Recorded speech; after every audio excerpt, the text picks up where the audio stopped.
the interesting thing about this book is you started it thinking one thing and you ended it thinking another, which on a meta level is you changed your mind about how minds change. And why don't you just tell that to the reader? Hi, I'm Brilliant, your host for this show. I know that I'm incredibly blessed.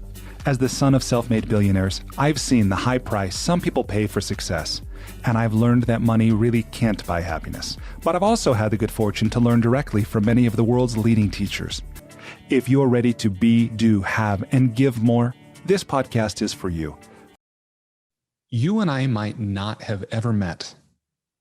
Nevertheless, I feel confident in telling you that you are unaware of how unaware you are.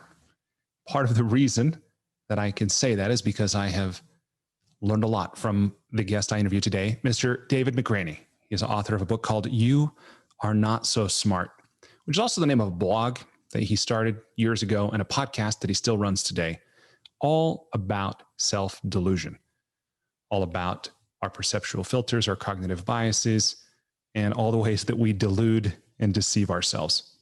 His latest book that's coming out in 2021 or early in 2022 is called How Minds Change: The Surprising Science of Belief, Opinion, and Persuasion. His writing has been featured in The Atlantic, The New York Post, Salon, Brain Pickings, Lifehacker, Gawker, Boing Boing, The Huffington Post, Big Think, and many other places. I think he's a fascinating and deeply intelligent, thoughtful human being.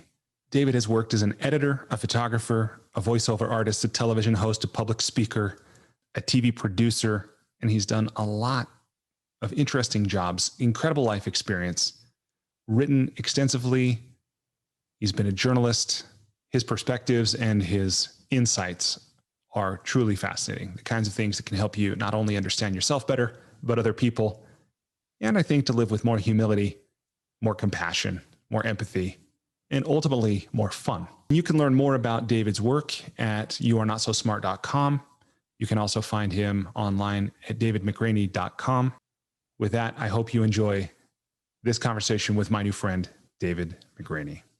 David, welcome to the School for Good Living. Thank you so much. Very happy to be here. Will you tell me, please, what is life about? I would never endeavor to assume that my extraction of value from the sea of chaos is the only value that could ever be extracted from it, nor would I assume that my personal arc is complete. Therefore, anything I may have find insightful, I'm sure there'll be something further along down the way that's going to bust up some of my assumptions. But currently, I feel like the point of life is to articulate the ineffable in whatever way that is that you personally are capable of doing with your talents and experiences. So much of human existence is ineffable to get across from one brain to the other or to make sense to yourself. And you will have talents that you will either be born with, nature and nurture will give you some things, and experiences will give you others. And you will find a place in your life where you can extract value from the chaos, and you will be able to articulate the ineffable in a way that creates a little brick that other people can use to build other more complex articulations and abstractions. And then layer upon layer upon layer, we keep doing that. And what it used to be ineffable in one generation will not be so in the next. And all of a sudden, we're building spaceships and we're going to, the moons of Jupiter. So I feel like that's the point of life. And in so doing, it has to be done in a compassionate, empathetic way that, values other human beings and their uniqueness and agency and all the rest. So I feel that's it. And I think the more I get into, even though I come from a very evidence-based science journalism background, I find that across domains, there are people who are articulating the ineffable in all sorts of interesting ways. You might be an artist, you might be a dancer, you might be a physicist, you might be a psychologist, who I spend most of my time with. But whatever that person does can be laterally borrowed from somebody in another silo. And I find that, a great work of art can cause someone to feel like, oh, I didn't know that could even be expressed. And then they can then churn it into their silo and express something new from it. So that's currently what I'm jamming out on, is this idea of articulating the ineffable. Awesome. Well, thank you for sharing that. As I read a little bit about your background, your bio, it seems to me there's almost nothing you haven't done at one point or another. This the one I want to ask about, right? Because there's waiting tables, working construction, selling leather coats, building and installing electrical control panels, even owning pet stores. But one that I thought, man, there's probably at least one amazing story there is tornado survivor. This is true. Oh, I was actually only a few feet away from where I'm at right now when that happened. I used to be a journalist for a television station. I ran their web department, had this ridiculous title, which was like director of new media, right? That was when there was such a thing as new media. And my job was I had come from print journalism, went into TV journalism, and I was sort of onboarding people onto how do you write uh, the for the web? How do you turn journalism that's for the camera into something that should be read at lunch or whatever? So a lot of the things I had learned in journalism school, a lot of things I'd learned as a print journalist, I was basically just reteaching people the things that I'd learned. But I had this other part of my job, which was, since I was the person that knew how to did the back end of the website, um, whenever bad weather would come through, I would sort of be on call, and I would work with the weather department, and we would give updates, constant updates across all sorts of platforms. So I just happened to be home, and I was also just happened to be finishing the edits on my second book, uh, You Are Now Less Dumb. And I was at the point where it's time to turn it in, almost like a week away, when some really terrible weather came through. And all of a sudden I'm giving updates. Here's where this is, here's where this is, here's where this is. And I'm tracking everything on my computer. My office used to be in another room. And I saw a tornado track, and I was like, this tornado is headed straight for me. And I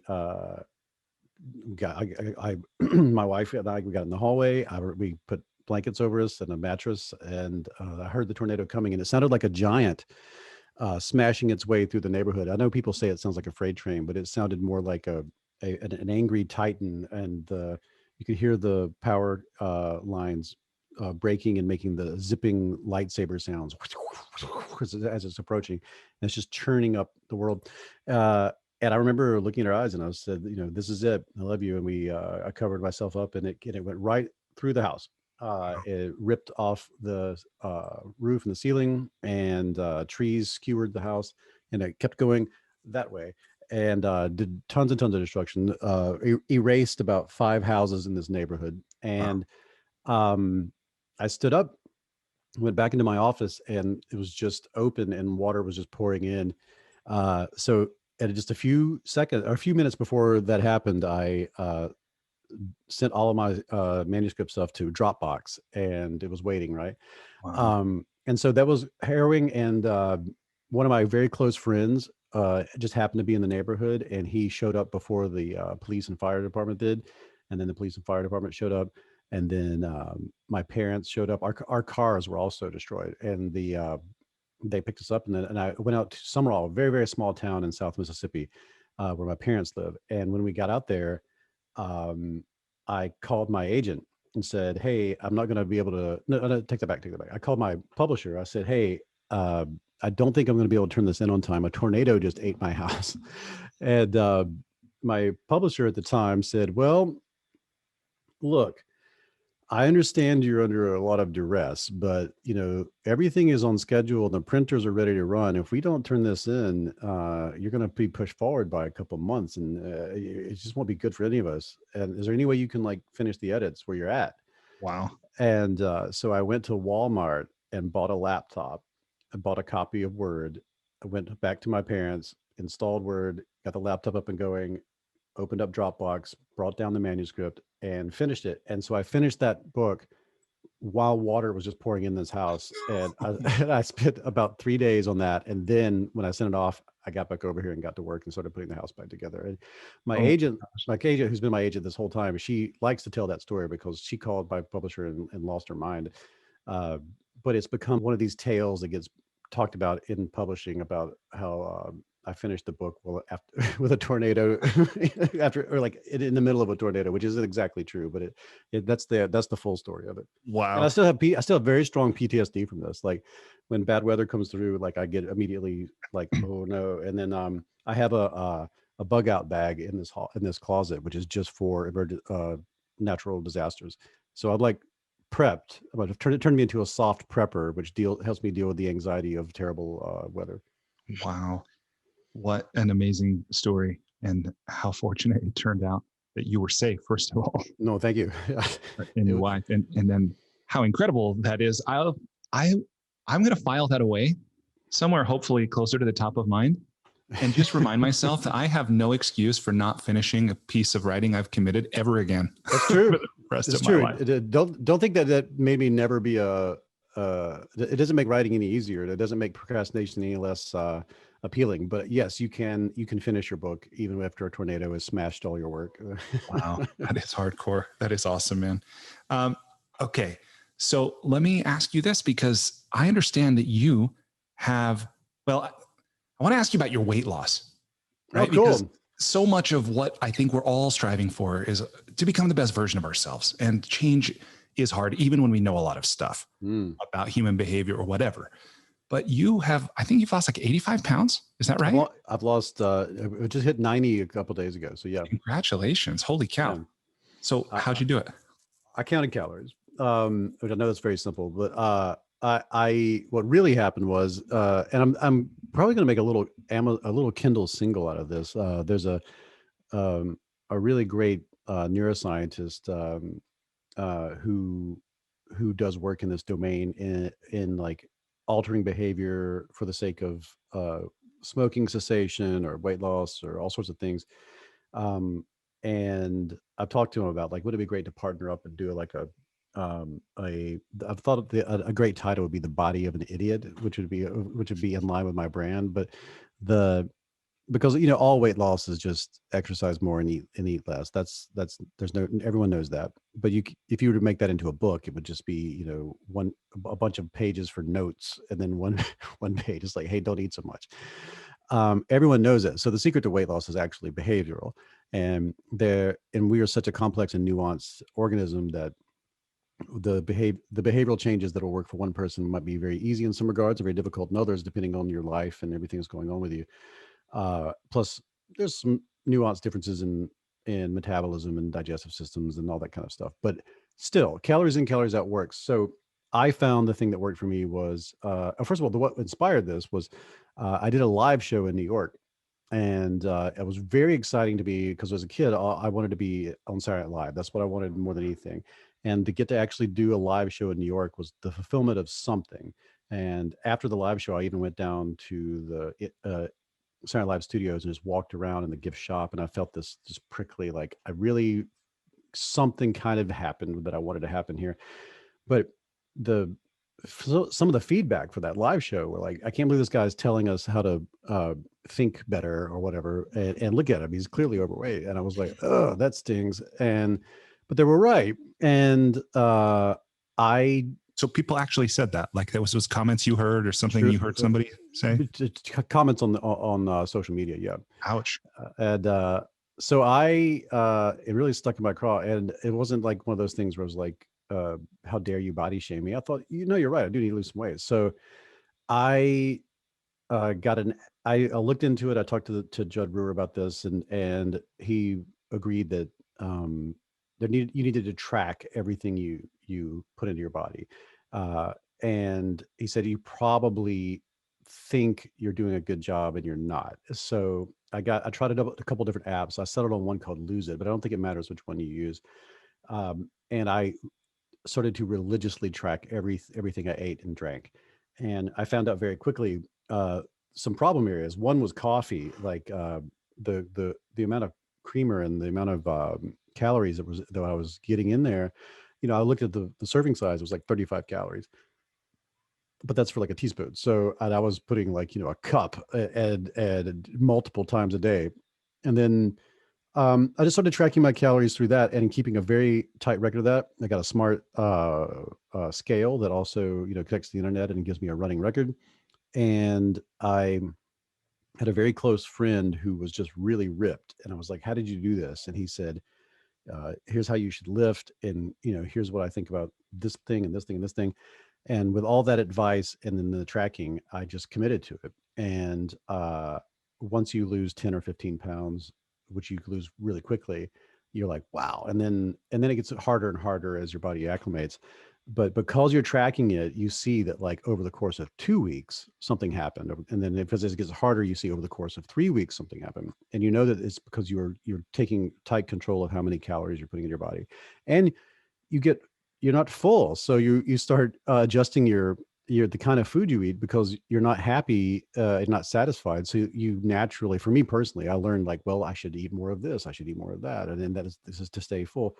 And so it just developed my own diet plan over time. But it started out with just hardcore tracking. So, Oh, and then I started lifting weights, which complicates things because it makes you very hungry. But those two things combined, and I started riding a bicycle, lifting weights. But I didn't do that until it was pretty deep in because all of the people who had been there before me were like, it's the exercise part is not going to work until you train yourself to eat properly. So that's how I did it. It was all tracking. wow. That, there's a part of me that hates to hear that. It's like it's psychedelics. I had just one trip or something, but Yeah, sure, sure. That's not outside the realm of a possibility. I'm not saying, add some psilocybin and maybe it will assist, but in the end, you need to be commit to the idea of tracking. I think for me personally, that's what worked. yeah, it worked. Awesome. Well, one thing I've been fascinated about is I've read some of your work and listened to some of your podcasts is the organizing principle, what I would call an organizing principle of your work, right? This whole thing about that we are unaware of how unaware we are. Yes, but very sure. Right. And this exploration of self-delusion. So you are not so smart. We've talked about this before. We were recording how devastating it was for someone who's named himself brilliant to learn you are not so smart. But I love your book and I love what your work, as I understand it, is about. And part of what was so fascinating to me to begin to dig into is that this idea, and you can correct or clarify or whatever, that it really, what set you on this path was one video, this Darren Brown. Yeah, Huge that's blindness. totally true. That's totally Can you true. tell me about that? So I studied psychology and journalism in university. I'm one of those rare cases that actually is using my 2 degrees to do work in those fields. I but I had become an editor of the school newspaper. I somewhere along the path of becoming, I wanted to be a therapist, and I was taking all these 400 level classes, and there was a sign up on campus that said opinionated, just with a big question mark. Come to the school newspaper and see if you would like to write. And I was like, I am opinionated. So I went over to the school newspaper. I was like, how do you do this? They were like, just, here's the email address and here's how many words it needs to be. So I wrote some opinion piece about like the coffee shop being taken over by Starbucks, something that a college student would write. And uh, it got a lot of feedback. But then I wrote another piece that was about I was in all these psychology classes, and I'd recently learned that whenever your football team loses, your sperm count goes down. And our football team had lost every single game so far that year. And I thought it'd be funny to write a tongue-in-cheek op-ed about how low the sperm count must be at our school, um, given the relevant science. And I remember one of my professors just asking the class if they had read it and how funny it was, and he didn't know it was me.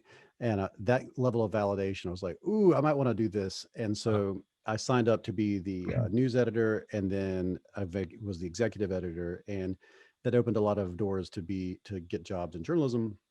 And then Katrina came through, Hurricane Katrina, and I was hired as a stringer to write for a number of different newspapers in the area, and I eventually got hired at one of them. And What's this term? Stringer?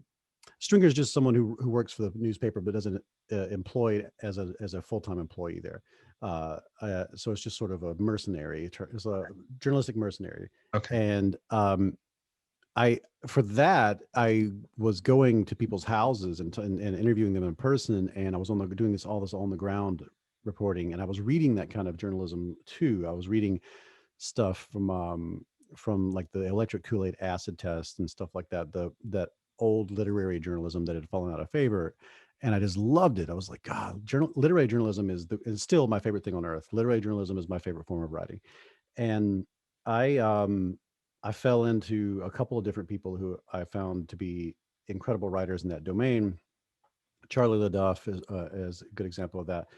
Matt Matt Perry, and of course, you fall into like Hunter S. Thompson and stuff like that. But I was just excited by it, and I went out and I did.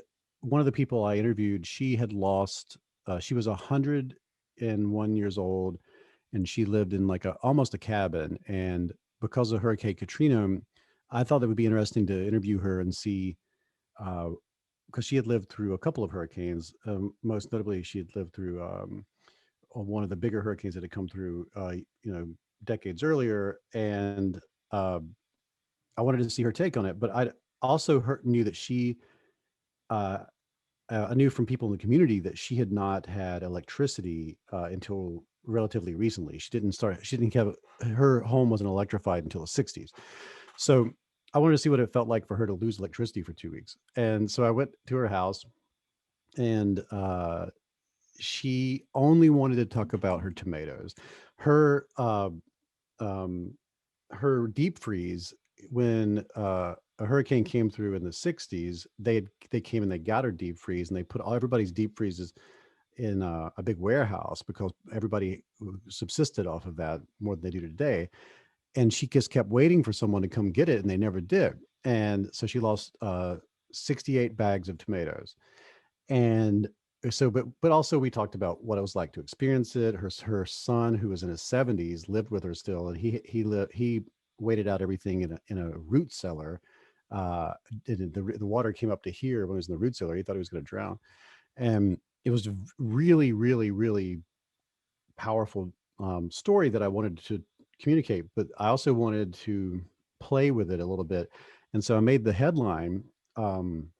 Woman loses 68 bags of tomatoes. So that was the headline. And so, and so I made the entire story this like deep investigative piece about why this woman lost all of her tomatoes. And then you learn within it that it's more about the effects of Hurricane Katrina. But also what you learn is how times have really changed. And uh, she would have had running water, except they had electrified her well sometime in the '60s. And if they had done that, she could have had running water. So that was what the story was really about. And um, I won a scholarship from that. I got a $10,000 scholarship from one of the big journalistic This like isn't Scripps, is it? endowments.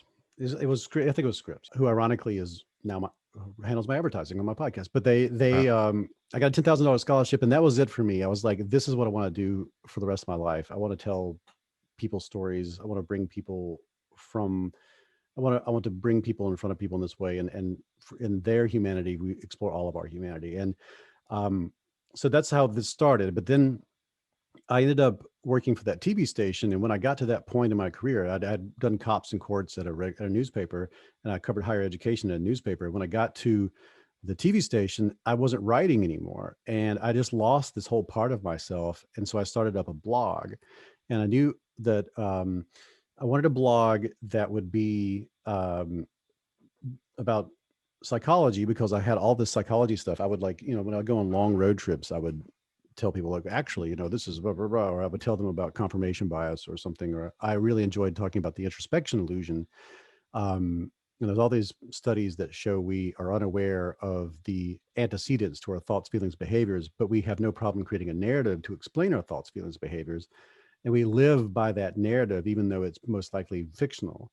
And there are many, many studies that illustrate this. And no matter what you're doing on a road trip, there's something you can point to and say, there's this is like that, or this like that. And sometimes that's taken well, sometimes it's taken as, please, can we just enjoy ourselves? But I thought it would make for a good blog. And I never committed to it. There were a lot of at this point in history, it'd be 2007, 8, 9. There were a lot of very narrow slice blogs out there, blogs about just one tiny thing. Like somebody is not just into thimbles; they're into thimbles made in the 1860s in Norway, and that's all it's about. Norwegian 1860 thimbles. There's so many narrow slice blogs, and I thought I wanted to make one, but I didn't know what to name it or how to present it. And I saw on YouTube the Darren Brown person swap experiment, and it's really cool. So all this time later, I've blurbed Darren Brown's books, and he's blurbed my books, which is really nuts to think Wow. that it started from obscurity, and now like I'm in their world. But in this video, he does a thing where he uh, asks people for directions, and then somebody comes along and switches places with them, and people don't realize that they're talking to somebody who's not Darren Brown anymore. I thought that was impossible. So I used my access to the library, the university library, and brought up the relevant literature on it, and found that Darren Brown, he often uses science advisors, including some people who've been guests on the show. And he had based it off of the work of Daniel Simons, and who ended up being the first guest on my podcast, who they did the famous invisible gorilla experiment. But before that, they did the change blindness. In their actual experiment, they go on a college campus and they have someone ask a stranger for, it's a Confederate with the study, ask for directions somewhere on campus. Where's the dining hall? Where's the library? Something like that. And then as they're talking, someone comes through with a big door, like they're doing construction, and the person who's on the back end of the door switches places with the person who was asking for directions. So now there's a completely different person asking for directions. And they just measured how often do people notice. And half of the time, 50% of the time, people do not notice. And we know they don't notice because it's not just that they don't react, they follow up and say, hey, by the way, you were just in a study. Did you notice anything strange about what just happened here? And they'd be like, no. So half of the time, people do not notice the person in front of them who they were just talking to, who they were just giving directions to, has now been replaced completely by a new individual. And they would alter it. They would change gender. They would change skin tone. They would change height. They would do all sorts of stuff, age, same effect. And this led to, if you ever read the Invisible Gorilla book, they talk a lot about how, only maybe we're only attending to about 20% of what's coming into our senses. And the rest of it, we're just making assumptions based on what's happened before. And I thought, wow, I want to put a lot of that kind of stuff onto one central location so people can understand how unaware we are. The meta thing that fascinated me wasn't that people were unaware, it's that you totally believed you were. And we live in this undeserved confidence, this frame that everything is a one-to-one representation. We have perfect memory, that we know exactly what happened yesterday. We know everything is going on in front of us. There's this whole feeling of confidence that I wanted to just explode. And Jon Stewart had been using on The Daily Show. He was like, not so much. It was just a sort of a catchphrase punchline that he would use. And I remember I was smoking a cigarette on a front porch, like a good Southern writer. And I thought, you are not so smart would be a fun name. And I attribute 85% of that first year to just having a name that had not been used yet. And I started a blog. And then at first it was just tons and tons of content about that kind of stuff, often YouTube videos. And then I got into an argument with some of my friends about Xbox versus PlayStation, the Xbox versus 360 versus the PlayStation 3, which one was better. And we got very angry and almost ruined our friendship over how angry we got. And I thought, why did we get angry over boxes of wires and branding? So I looked at the research into brand loyalty and fanboyism, and wrote an article for my blog about it. And it just so happened right about that time, the iPhone prototype was stolen by Gizmodo, a very popular tech blog at the time. And they were looking for, I assume they just had a Google alert or something, and they found my article and they asked if they could reblog it. And I said, sure. And that night I went from like 1,500 fans or 1,500 subscribers to 250,000. And then the next day, 1,000,000. And so Wow. just literally overnight, because of that one reblog, I had all these new eyeballs on the blog. So I very quickly wrote 3 more articles. One was about learned helplessness and a couple other things that I thought would be interesting. And then those all got tons of shares, and I was suddenly like swept up into the virality of this thing. And I started getting phone calls and emails from agents, and one of them was felt like she got it. She had worked on Freakonomics, and her name is Erin Malone. She's still my agent. She's like the person. She's the person that changed my life. She's the person who extended her hand and pulled me up on stage. And she's like, let's make this into a book. And so that turned into the book. And now that book is, I think it's in 19 languages. It's been #1 in Vietnam for months and months and months, because it just came out in Vietnam. And my dad, as a Vietnam vet, he took it to his PTSD group therapy meeting, and he took the book with him. And it's just such an existential conundrum for him to think like, my son's book is #1 in Vietnam, where I this is the reason I'm here. It's wild. So it completely changed my life. And when they asked me to write a second book and to promote it, I started the podcast, and the podcast was only meant to promote the second book, but then that ended up becoming the centerpiece of my whole like thing. Like I do all sorts of stuff, but the podcast sort of the the pole around which everything else is attached. And that's become just it's expanded what I want to do. It started out just being the psychology of reasoning and decision making, but now I feel okay to talk about just about anything. Like I just had Megan Phelps Roper on and talking about her experiences with Westboro, and it was incredible. And I just went up to NYU and got a bunch of experts on QAnon, and that's going to be a follow up episode. So um, I keep that as the centerpiece, and it's just changed my life. So now it's become my beat, and so I've been doing this beat for 11 years now, and that's I'm deeply, completely obsessed with it. Yeah, which is very evident for anyone that looks even for a moment, and I'm glad you are. How do you think your life is different? That's actually not the question I want to ask. The question I want to ask is, many people write about this now, this kind of thing. I think you have, this is my view, right? You have a unique voice. What makes your writing and your podcasting and your work, I mean, aside from the fact you're the originator of it, but why has your work found resonance with so many people, and many other people are probably still toiling in obscurity and always will be, even though they're writing and talking about the same things? I mean, partially I don't know, but the parts that I do know, for one, like I really am obsessed with this. Like and it gives me incredible joy because my pursuit is a higher order pursuit. At the end of the day, like I'm really trying to understand my place in this grand drama, and that's always the point of the interview. Like when I'm get a chance to sit in front of a scientist who's devoted their life to a very particular thing in the world of psychology, I'm begging them to help me understand myself and my place in all this. And then I know I want to make it entertaining for an audience. And so I write to that idea. Um, and I want this to be, I feel like I want you to join me in playing hooky with the universe for a minute. I want you to join me in the absolute absurdity of existence for a minute. And I want you to enjoy to I found value for myself in a unity through humility. And I feel like that's what this whole project is about. It's bringing everybody out. There's just like,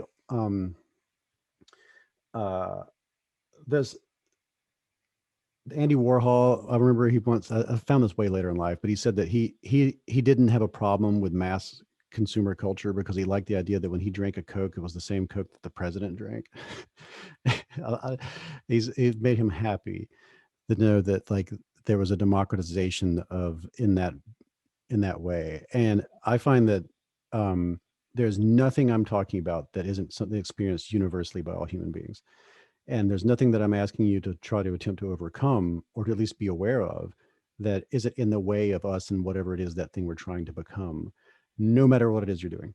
No matter how minded your goals are, no matter how absolutely unique to your personal life right now in the moment, that is the thing that is between you and whatever it is you're trying to get out of your existence. Like I feel that there's a incredible unity in this, in the humility of saying, look at us as this dollop of the ocean that got dumped out onto the shore, and now it's sad, and and that I will never uh, uh, get to what I'm trying to get to, and that feels good. Like I ache to get closer and closer to understanding how all this fits together, and uh, that's the drive of it. And then I also understand that I'm very aware of the audience and I want it to be entertaining. I used to challenge myself by saying, like, how long can I make a blog post that people will read all the way to the end? And I would use metrics to see how far they would go.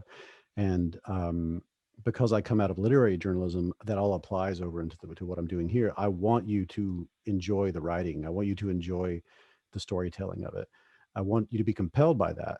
And So those two drives are always happening. Those are the two pistons of the back end. Like I literally am aching to understand this stuff. And on the other side, I really want the audience to have a awe experience from listening to it with a playfulness and the jokiness and everything else.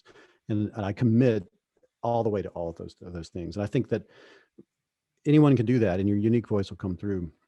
I was very worried. My editor gave me a really good note years and years ago.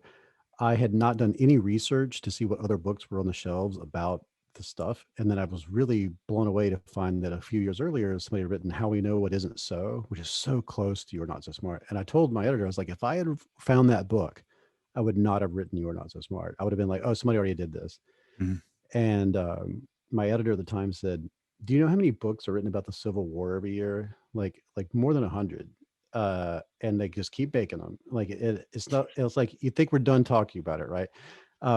He said, nobody's buying the book because of the topic necessarily. They're buying it because it's your way of expressing. It's your way of looking at it. It's your perspective. It's your unique take. It's your unique voice.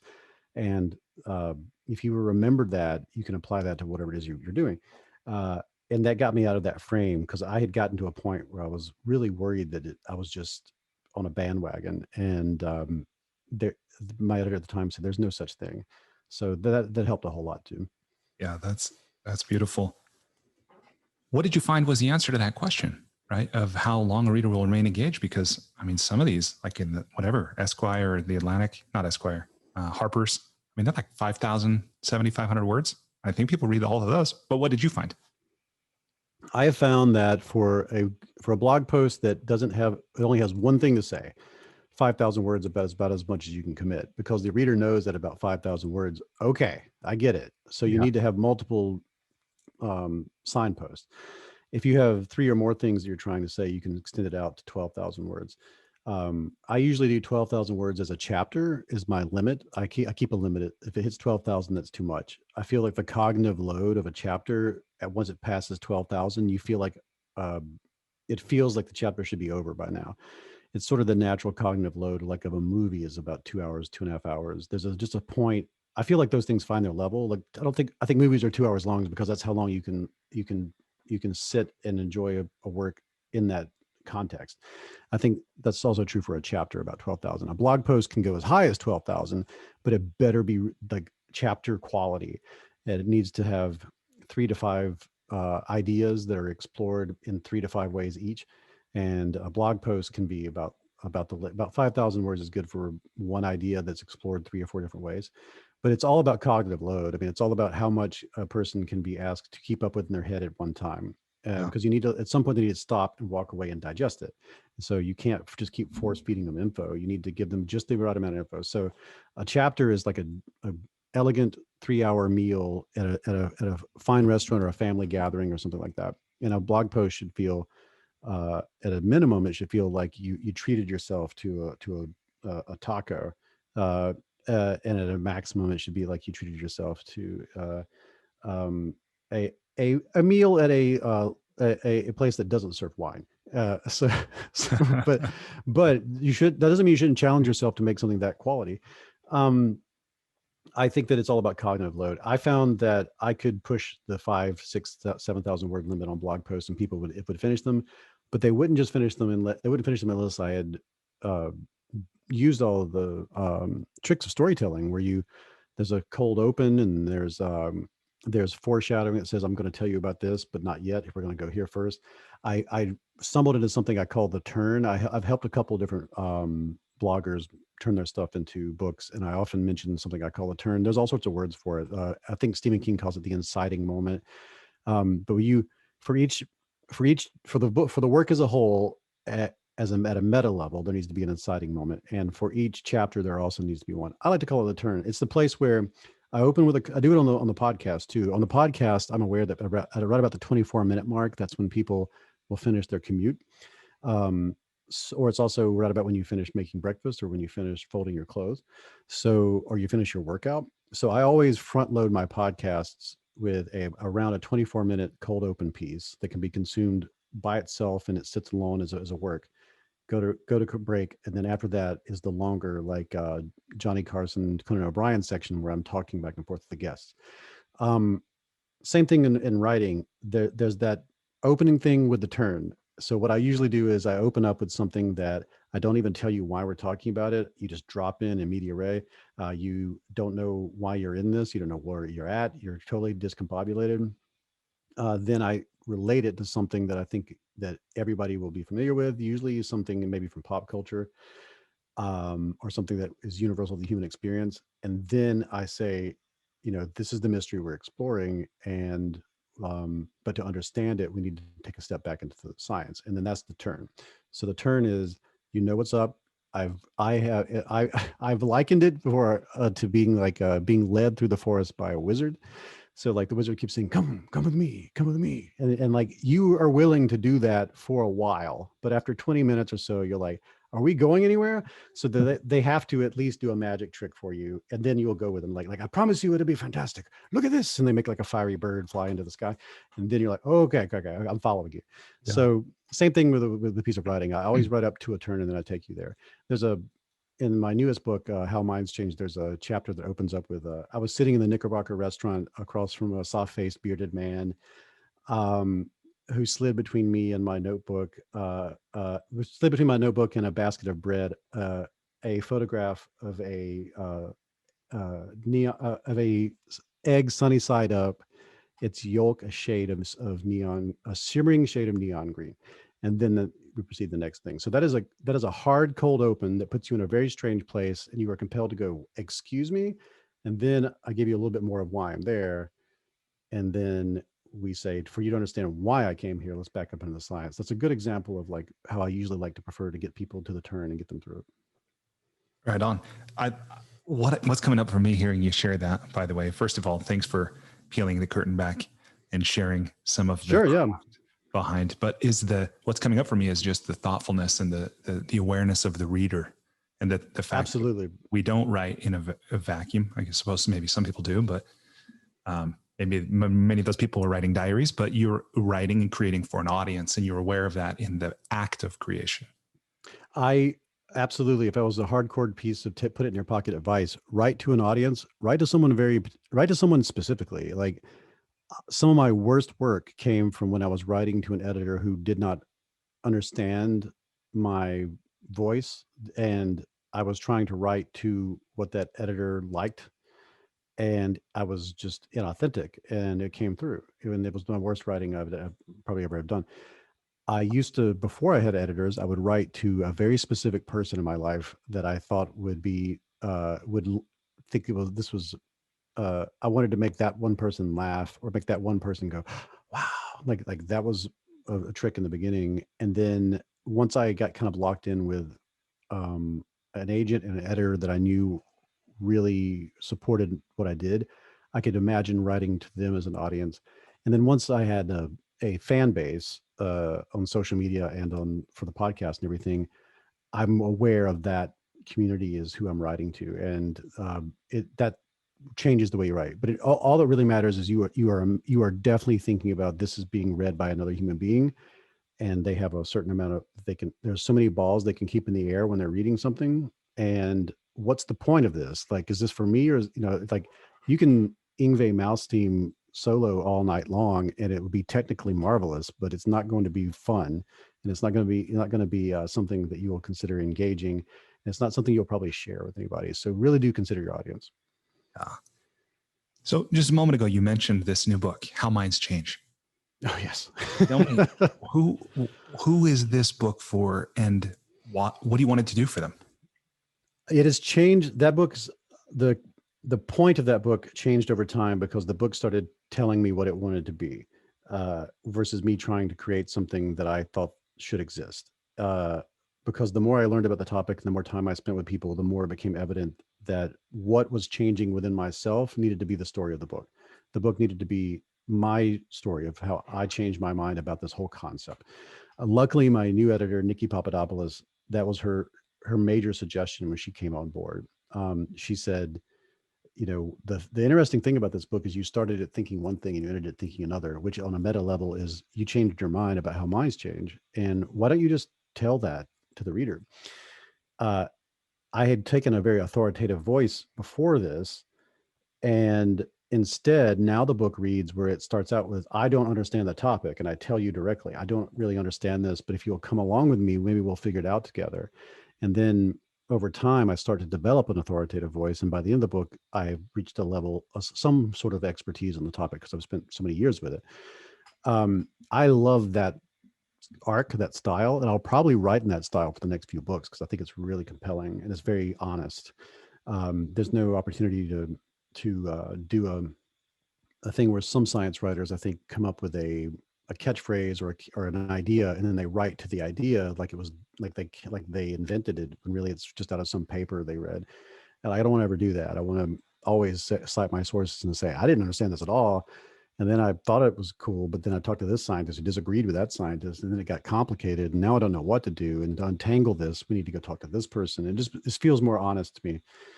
Um, this book started out with one single question. I was researching some other topic, and I found that the the majority of people in the United States, 61% of people in the United States, were opposed to same-sex marriage, uh, 12 years ago, and then today, 61% are in favor. It's really 61%. That's an amazing coincidence. Yeah, and then if you look at it on a graph, if they have opposed and for on the graph, they cross, and they do so around 2012, and it's just so wild to if you look at it over time, one goes sharply down, one goes sharply up, and then they meet at some point. And there was something interesting there to me about, there was a moment when it went from majority for to majority against, and it happened within about a decade. It's Obama, man. Do what? It's Obama. Well, it preceded Obama, thankfully. Like it wasn't easily explainable. Like, and also to me, there was like a 3-year period where it flipped, and it just happened so rapidly. It was like a mine cart, like whoosh. And my question though was like, what is, if I took someone from the majority who was now in the for camp and used to be in the against camp, and I put them in a time machine and I took them back just 10 years, they would argue with themselves with the same vehemence that people argue about wedge issues today. And so I wanted to know what happened in that person's brain. Like, what if I could like had a futuristic super MRI scanner, what would be different in that brain from this brain? And then what affected it? Like, what were the parts of the environment that changed that? Did somebody persuade them? Did the environment persuade them? I don't understand this topic, but there seems to be some magic there. So that was the idea. I was like, I just want to explain that one thing. And I pitched that as a book idea and sold a book on that, on explaining that one thing. So then I take that and I go into academia with it. I'm thinking what I'm going to do is just go ask a bunch of experts and we'll be on our way. I start talking to political scientists who say, yes, that was the fastest recorded social change of all time. And then I'm like, well, so what do you think caused it? Like, no idea.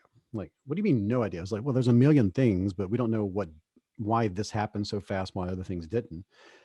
All right, let me go talk to some psychologists. Hi, what do you study? Belief. Could you explain to me what a belief is? Ooh, that's tough. Like, what? What?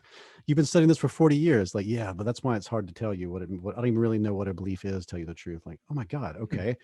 What about persuasion? What do you know about that? Like, other than the Cialdini stuff, which is mainly about behavior, I can't tell you anything. I don't know about how beliefs change. Like, okay. So then I go to neuroscientists. I'm like, what do you know? And they're like, well, the brain's very plastic and in these environments, blah, blah, blah. I'm like, yeah, but what if it comes to like, thinking that same-sex marriage is evil and then now thinking that it's not evil? Like, what happened in their brain? Like, dude, you're talking about dark matter now. Like, we don't know these things. Like, we barely know we don't even know how a thought is made.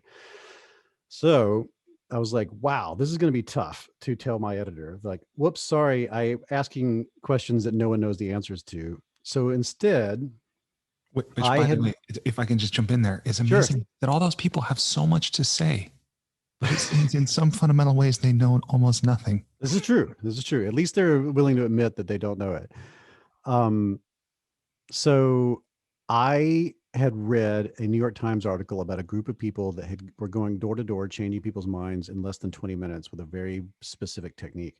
And I thought, okay, let's back up and I'll go there. So I flew to Los Angeles and I embedded with them and I learned their technique and I went door to door with them and I witnessed it actually work. And then, but the crazy thing was and then they went through a whole controversy because when some scientists came out to study them, one of the scientists committed fraud and almost ruined the entire endeavor. But luckily, another group of scientists came and redid the research and found that it did have an actual effect. And but I would ask the people doing it. These people are the deep canvassers of the LGBT Center of Los Angeles. And but when I asked them, how does this work? Like, what is it? What's the science behind it? They're like, we don't know. Like, none of us have ever taken a psychology course. We just know it works. We've just been doing A/B testing for years. We've done 12,000 conversations. We know what not to say and what to say. Was this the whole thing about, hey, did you know your neighbor is doing this? Was that the technique they were using when they would talk to people? Like, did you know your neighbor voted? Oh, no. That's different. That's different. That's different. Okay. That's different. Okay. But we can talk about that if you like. But that's a slightly different thing. Yeah, let's keep going on the thread you're on. That's social proof, just expanded out to for anyone who's wondering what that is. In Texas, they tried to get people to conserve power, and so they thought they would tell them how much their neighbors were consuming compared to them, but it backfired because when they found out their neighbors were consuming more than them, they consumed more to be better consumers than their neighbors. So it didn't work. So the scientists who studied this were political scientists. Josh Kalla, David Brockman. I talked to them just 2 or 3 weeks ago. I will never stop keeping up with their attempt to research this, but they told me, like, we don't actually know how it works either. We don't know what the active ingredient of this is. They described it as, it's as if we found out there's a certain kind of tree bark that cures headaches, but now we need to create chemistry so that we can find what the molecule is so that we can like replicate it. But we aren't even there yet. We are just at the level of tree bark, baby. So with that, I thought, let me find as many people that I can find who are either using some sort of persuasive technique that seems to work, or they've changed their mind in drastic ways. And that started a completely different adventure. I embedded myself with flat earthers, 9/11 truthers, Westboro Baptist Church, former cult members, current cult members, every conspiratorial community that would invite me in, from anti-vaxxers on. I went to conventions, I went to meetings, I would just hang out with them, get drunk with them. And then I would also bounce around to people doing things like street epistemology and deep canvassing and motivational interviewing and therapeutic techniques. And I started to notice a series of patterns in both worlds. In one world, the people who believed things and could not be persuaded seemed to be very similar in some regards. And no matter what it was they believed, it seemed irrelevant what they believed. Their other motivations seemed similar. And then the people who are using persuasive techniques that seem to actually work, the techniques all seemed very, very similar, but they were unaware of each other. They didn't know that there were other people in the world also doing the same thing, also trying their best to figure out how to change people's minds, and also finding that the same things worked. And it seemed to me it was like it's like when they were trying to invent the airplane, and somebody on one side of the world made an airplane that flew, and somebody on this side of the world made an airplane that flew, and they both looked the same, because a thing that flies is going to look the same way because physics is the same everywhere on the planet. A persuasive technique that works is going to look the same no matter who does it, because brains are the same. And that started to excite me to no end, and I'm still excited about it. I'm about to spit on myself because it means there's another way to talk about the unity through humility, right? We are all the same in regard to what motivates us to think, feel, and believe in ways that have become very difficult to persuade us out of.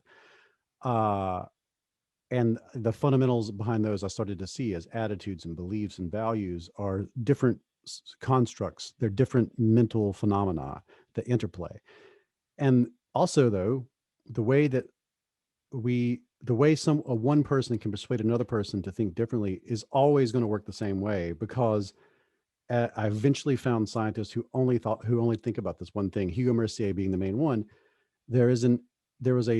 At the level of groups, there's a natural selection pressured us to be able to argue and come to better group decisions and inform goals in a manner that requires us to do it in a certain way that's difficult to replicate through social media, difficult to replicate through sort of a pitch kind of way.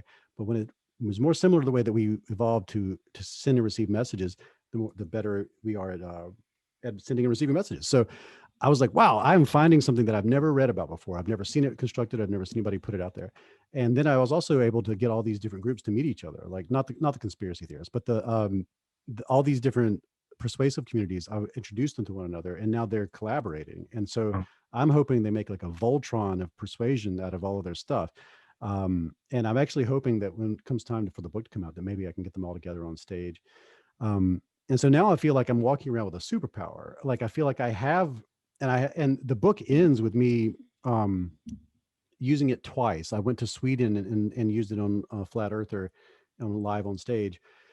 But then I also went to a retreat. It was like one of these unconferences that I went to where everybody gave a lecture at a retreat. And there was someone there who wanted to see the technique. I was fresh off of the Sweden adventure, and they wanted to see the technique in action. And he asked me to use it on him, and I used it, the technique, which my version of the technique is a hybrid of all the ones put together, and more of a chimera, really. But You're they like the Bruce Lee of yeah, behavior change. and the book ends with me choosing not to do it because his belief was that he believed in God, and he was in a uh, group of people who were very humanistic and mostly uh, atheistic in a way, but like he felt sort of out of place that he had this deep faith in a personal God. But he was like, I would like you to challenge that. And so when I did, he told me this incredible story. If he, I will share it with you now if you'd like. It'll take about 2 minutes, but are you okay with that? I'll share it with you. Yeah, absolutely. Okay, so here's the story. Jathan told me this story, and I had spent. This was a 4-day retreat, and he was someone I had hung out with a lot there, and we sat down. He said, I only tell this story once a year, but I'll tell it here. It seems appropriate. And um, there were a lot of people there. Almost everybody at the retreat was there. About 40 people decided they wanted to sit in and watch it. So we sat at a mess hall, and we sat across from a dining room table, and it was late at night. And I said, okay, what is the thing you'd like me to challenge? And he said, God. And I was like, oh, you would pick the heaviest one. Well, tell me, like, on a scale from 1 to 100, what your confidence in the claim that there's a God that exists out there somewhere. And he said he was about an 80. And I said, oh, 80, that's not 100. Why is it not 100? He goes, well, it used to be 0. And I'm like, oh, and then now it's 80. And he said all throughout his life, it had moved around. For a while, it was 50. And I said, well, let me ask you, how did it get from 50 to 80? And he said, and this is the shortest version of the story, but it was a very long story. He had he had gotten involved with he wanted to be a photojournalist, and he knew somebody who had went to Afghanistan and in the surrounding areas. And he had an offer. He wanted to go to Israel and the surrounding areas, and he wanted to go to different places in the Holy Land, and he wanted to just be a photojournalist. And but while he was there, he would spend time with various authorities, holy authorities, and he would sit down with them, and they would talk about original texts, and they would talk about their take on his faith. He was Lutheran, by the way, and he eventually found his way to a cathedral, which was close to the crucifixion, the site of supposedly the site of the crucifixion. And along the way, all these people that he met, he just felt like they weren't very compelling to him. They felt very used car salesmanish to him. And what he was doing was he was very much eradicating his faith, which was his point. He went on this journey to become an atheist, but he felt like he needed to go to truly commit to, let me see for myself. While he's at this cathedral, though, this holy site, this it's a site that has a bunch of like alcoves around the sides, and he goes inside and he asks somebody in there to like help him look at a text, and the guy says, I'll let you look at it for $100. And he just was like, oh, it was just like, he said he felt at that moment, he's like, that's it. Like, you finally got me to 0. And he said when he walked out the doors of that place, he felt like he was walking out of his religion as well. And so he walks outside, and the sun is setting, and he hears a woman crying in one of the alcoves. And so he slips around the side, and he finds this young woman lying in vomit and blood, and she's barely moving, and she's wailing.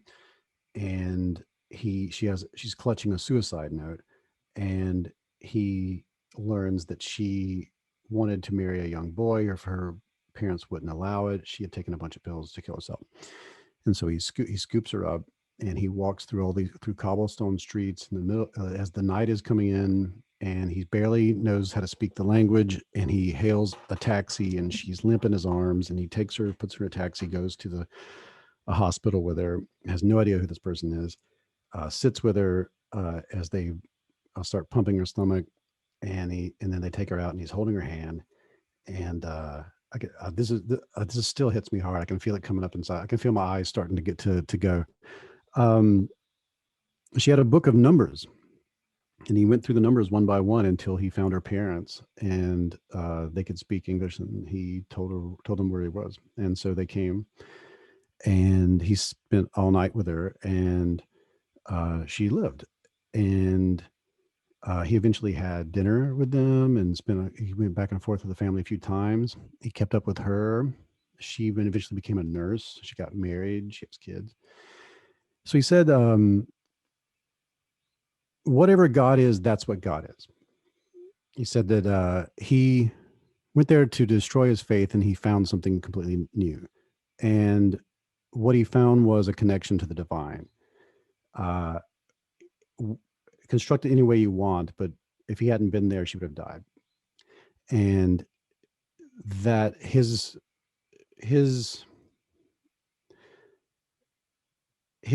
had no hesitation, no doubt, his commitment to doing whatever it took to save this person's life, and that's divine. And so he went from 50 to 80. And so he tells a story, and it takes forever for it to come out of him because it's very difficult for him to tell this story.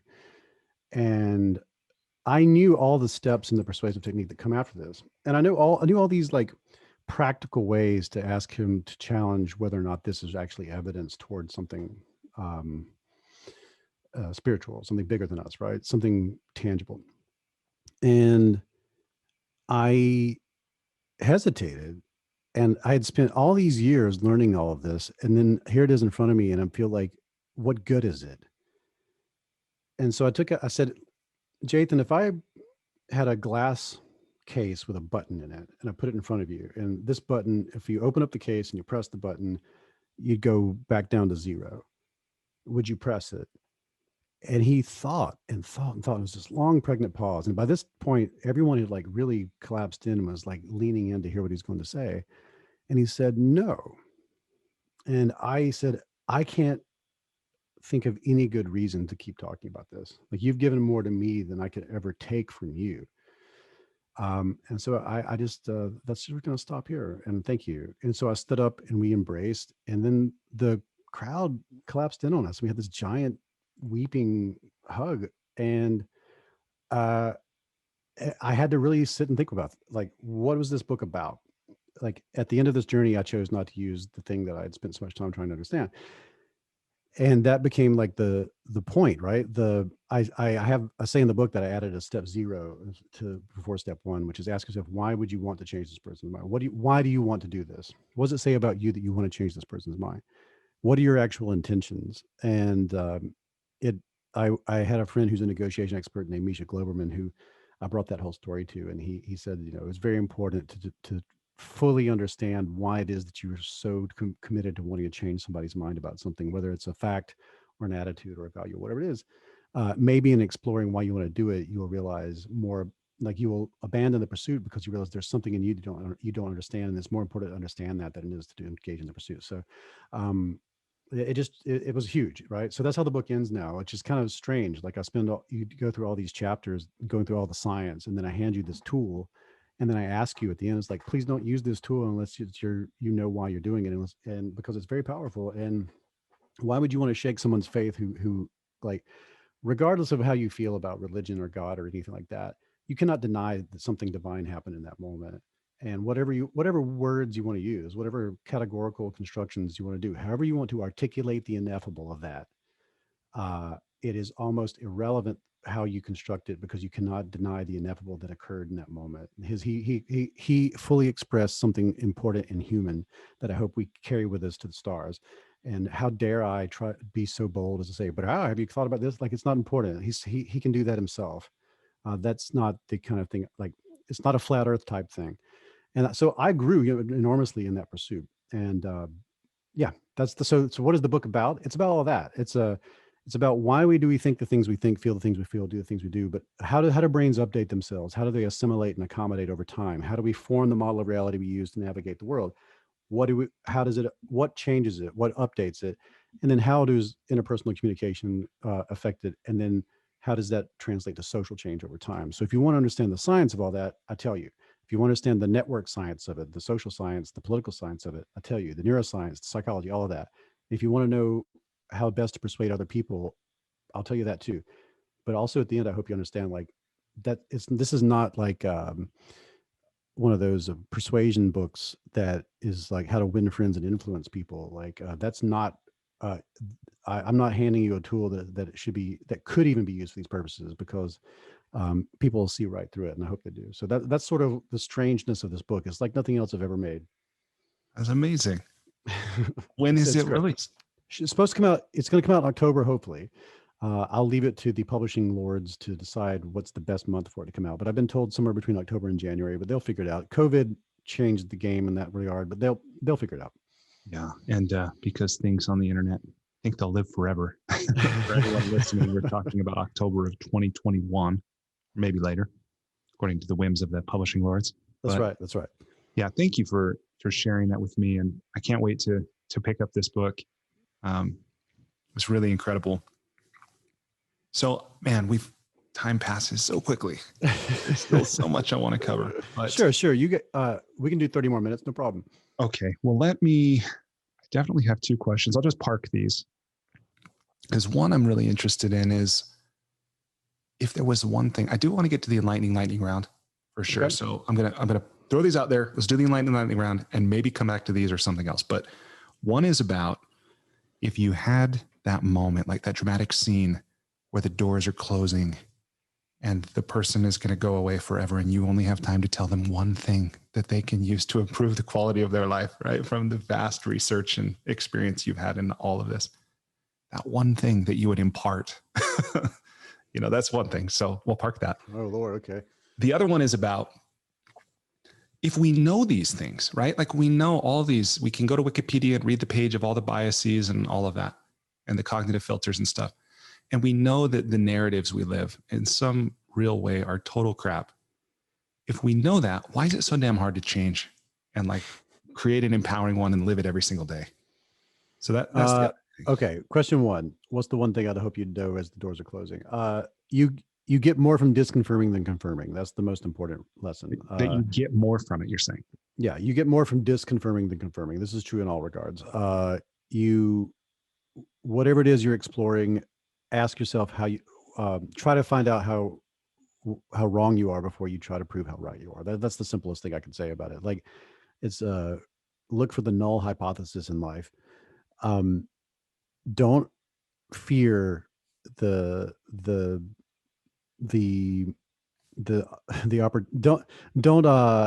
waste an opportunity to discover how wrong you are. It's very difficult to know when you're wrong, because being wrong famously feels exactly like being right until you discover you're wrong. So whatever it is, there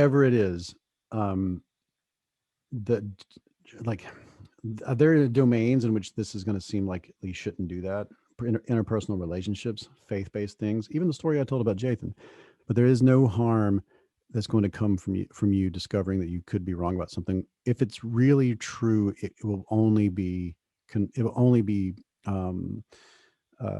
nourished by this pursuit.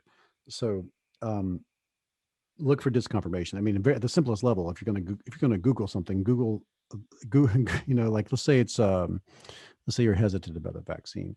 It's going to be very easy for you to find YouTube videos from other people who are also hesitant. You will learn nothing from that. You will look for evidence that you're wrong, and then balance the scales with that. But do that with everything. Do that with absolutely everything. Whether it's artistic, spiritual, scientific, life-based, relationship-based, interpersonal, between you and another human being. Communicate well, and be willing to disconfirm your assumptions. I think there's a whole lot that gets rotted and poisoned and polluted by assumptions because they're just thoughts in your head. They are not evidence from outside the outside world. And the only way you're going to ever like adapt, evolve, and grow is to challenge your assumptions. And you have to actively do that. That is not something that you just you don't lay back in bed and have your assumptions challenged, unless a tornado sends trees to your house and you assume that you were safe. Rarely does this happen. You need to actively pursue it. So that was my major piece of advice for everybody to take with them forever and ever and ever and ever. You'll only grow from it. You're only going to grow from it. And you're probably wrong about like almost 90% of what you're assuming. So there's that. The other question you asked about, like, why is it so hard to change your mind? Well, I mean, there's so many ways to attack this. First thing I would say is when we say change our mind, it's a very difficult to parse expression. Some cultures don't even have this expression. What do we mean when we say change our mind, or what do we mean by the word mind? I would say we can think in terms of propositions, truth-based propositions. We can think in terms of fact-based claims. I would say it's probably somewhere in one of these three buckets. It's either an attitude, a belief, or a value. An attitude is a estimation. It's an evaluation of something, positive or negative, for or against, attraction, repulsion. It's a valenced evaluation of something. If I say banana pudding, you have either a positive or negative attitude about that.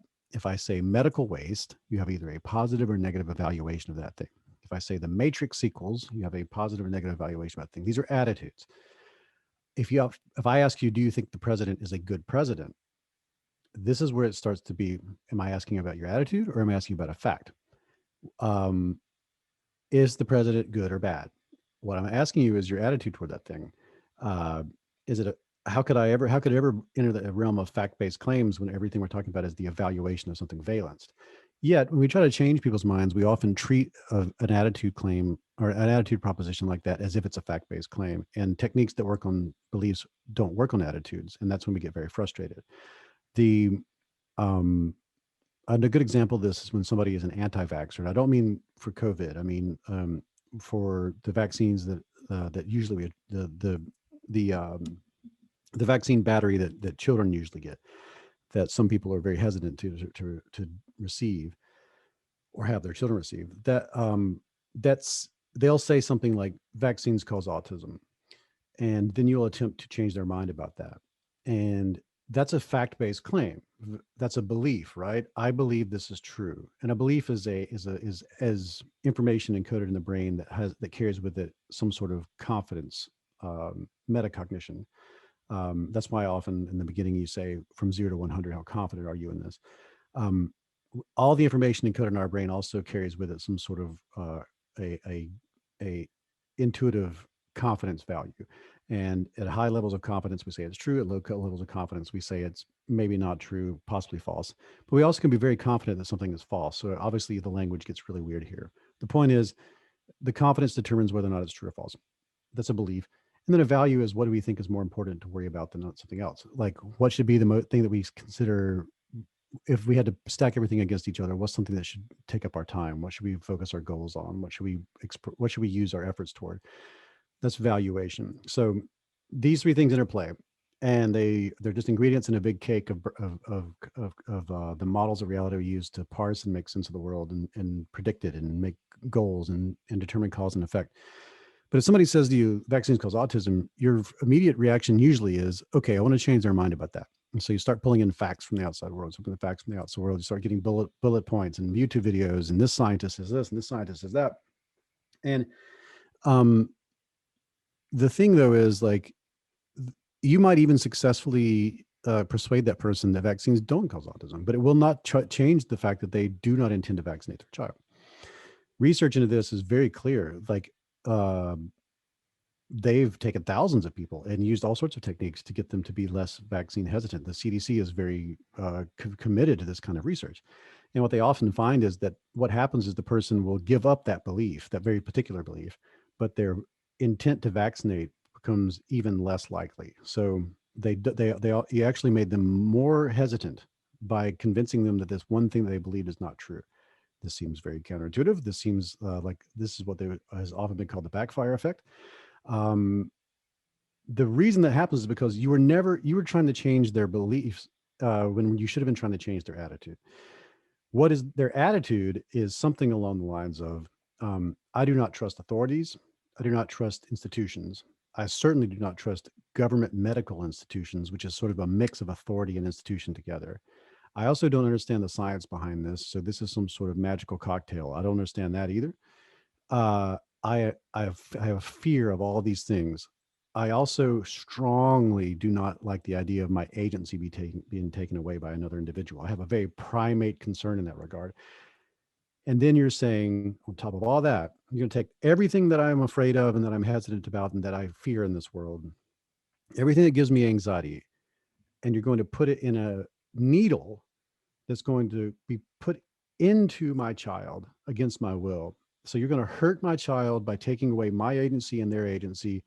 And an institution is going to do that, one that I do not trust, from the government. And also, you terrible scientist, who knows what you're up to, all that stuff. That's where the attitude comes from. And it's multi-leveled and multifaceted and it's nuanced. And what happens is we feel that viscerally, and then we look for uh, justifications of this attitude, evidence that will justify why we feel the way we feel, which we cannot help but feel. And what we're looking for are reasons why we feel that way that would be considered plausible to other people in our social support network. So we come up with reasons to explain ourselves to ourselves that would be plausible to people who we feel we owe social costs to. And those reasons become the reasons why we feel the way we feel. And that comes out as, let me cherry pick through all the evidence to find something that seems reasonable to my social cohort. Vaccines cause autism. No one in my group would say that would be opposed to that being why I don't want to do this. So if you successfully show somebody enough evidence that gets them to say, no, I agree with you, they don't cause autism, everything else is still there. And it will drive them to just find some other piece of evidence to justify their conclusion. So all the good persuasive techniques work backwards through the processing chain to find what is the actual source of a person's hesitation in that regard. So why is it so hard for people to change their minds? Like, on some things it's not. If I tell you, if you think it's Tuesday and I tell you, no, it's actually Monday, you're gonna go, oh, thanks. But if you think your hamster's alive and you walk in and you see your hamster's dead, now you've updated your priors. Hamster no longer alive. But when it comes to, this is what Piaget called assimilation and accommodation. All brains update themselves through a system of assimilation and accommodation. And assimilation is when you learn something new about novel information. You encounter novel information and that is ambiguous, and then you disambiguate it using what you understand. And if you can successfully do that, you assimilate it into the model you're using to make sense of the world. But if that novel information cannot be disambiguated using the model, you must expand the model in some way to accommodate it. You change your mind. So it's two kinds of changing your mind, right? One is like, if I tell you Quentin Tarantino has a new movie out, you're like, oh, wow, really? I didn't even know he's making a new movie. So something has been updated in your brain. You have changed your mind in a certain way, but it's just assimilation. Like, everything you know about Quentin Tarantino is still there. Everything you know about movies is still there. Everything you know about entertainment and the 5 billion things you have to understand to make that sentence make sense in your head. Like, a baby's not going to understand what that, but like a full grown adult uses a lot of its model of reality to understand the phrase Quentin Tarantino has a new movie coming out. But if I tell you, hey, did you know that we just learned that Quentin Tarantino is not a real person? It's actually Danny DeVito operating a mech made out of meat, and it was designed in a lab in the 1970s. No, for real. Like, okay, first, that's going to be tough to convince me on, because so much of my model of reality now has to be updated to accommodate this information. But if I do fully commit and believe that that is true, I must accommodate, and now all of reality changes. That's what accommodation is. That's deeply changing your mind, and that is very difficult to do. The brain avoids that at all costs, because if you update in the wrong direction, you become if you're dangerously incorrect, you could die from it, right? But also, if you don't update when you should, you could die. So the brain walks a tightrope of adaptiveness in that regard. Let me use an example that's not so bizarre, but that everybody could understand. When a child is told, let's say, assimilation accommodation starts with, like, if you eat something that doesn't taste good and you've never eaten something that doesn't taste good before, the world gets twice as complex in that moment, everything tasted good. Everything that I could ever eat tastes good. Then I eat something that tastes bad. I'm like, oh no, things can taste bad. Massive accommodation. Another level of abstraction. The entirety of your model of reality just got twice as big. A little bit more complex once you've had a little more experience. Let's say you see a dog, and you've probably seen this in children. You know, they point and they go, and you're like, that's a dog, and like dog, dog, dog, and they learn, okay, dog. I now know that this thing is a dog. In the brain, though, what's happened is they say thing with 4 legs, hairy tail, dog. So they see a horse and they go, dog. And you're like, no, no, that's not a dog. That's a horse. And like, horse, huge moment for the brain because at first the category was things with 4 legs that are hairy with tails are dogs. But now you've introduced that is just one thing within a higher order category, and that's accommodation. So every time that child sees another dog, that's assimilation. When that child learns that there could be other things that aren't dogs, that's accommodation. And we do that for as long as we're people.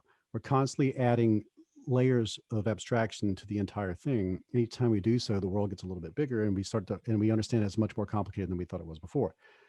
But at a certain level, things like if you're eating and not dying and reproducing, like it's really not valuable to you for you to accommodate unless that thing helps you to eat better, not die better, and reproduce better. So it would rather deal with false positives and false negatives as long as there's no harm involved. And if you are trying to change somebody's mind about something that has tremendous social cost to it for them to change their mind, that they have all these motivations for not doing so, there's no real value for them they can just take the hit of being wrong because maybe it ingratiates them to their subculture, maybe it ingratiates them to their job, maybe it keeps the money flowing, maybe it keeps their reputation going.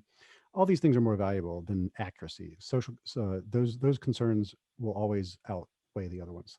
So in the pursuit of assimilation and accommodation, there are certain things there's going to be a risk reward analysis at each stage of accommodation. And what we often see is that people will find a way to assimilate. I'll end with this last example. Like the most famous example comes from cognitive dissonance research. And cognitive dissonance is that moment whenever a thought, feeling, behavior, belief, attitude, value, or whatever comes into conflict with another one. And so one of the two must be wrong. Like you feel that deeply and intuitively.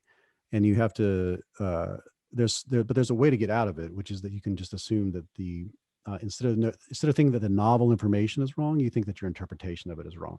And if your interpretation of it is incorrect, then you can just change your interpretation instead of changing the information. So the most famous example of that is the doomsday cult that was Leon Festinger infiltrated with his research team. They thought the world was going to end on a very specific day.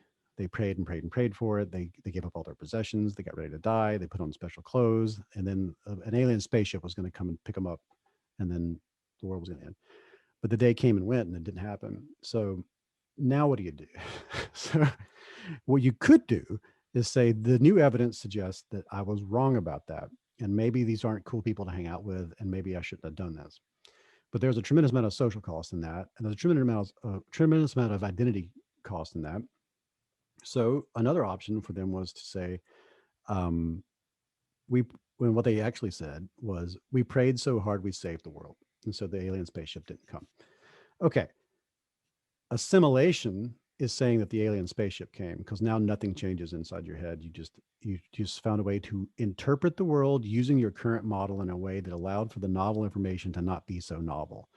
But accommodation would be to say, oh, I was wrong about that, and I can be wrong about things like this, and therefore I need to change everything about how I understand about the world in this domain. That would be accommodation. And that's when you allow novel information to update the model instead of allowing the model to change the way you interpret the information. And scene. Okay. There's a lot to think. I'll be thinking about that for probably we're heading into the Memorial Day weekend as we record this. And I'm pretty sure come Monday morning, I'm still going to be chewing on that. Yes, it's very fun stuff to stay obsessed with for years and years and years. Yeah, thank you. Okay, well, let's go to this 9 questions. They're intended to be, the name implies, the lightning round. You're welcome to answer as long as you'd like, but... Okay, cool. Okay, question. How you doing, by the way? You doing okay? Yeah, I'm great. Good. Okay. Question number 1. Please complete the following sentence with something other than a box of chocolates. Life is like a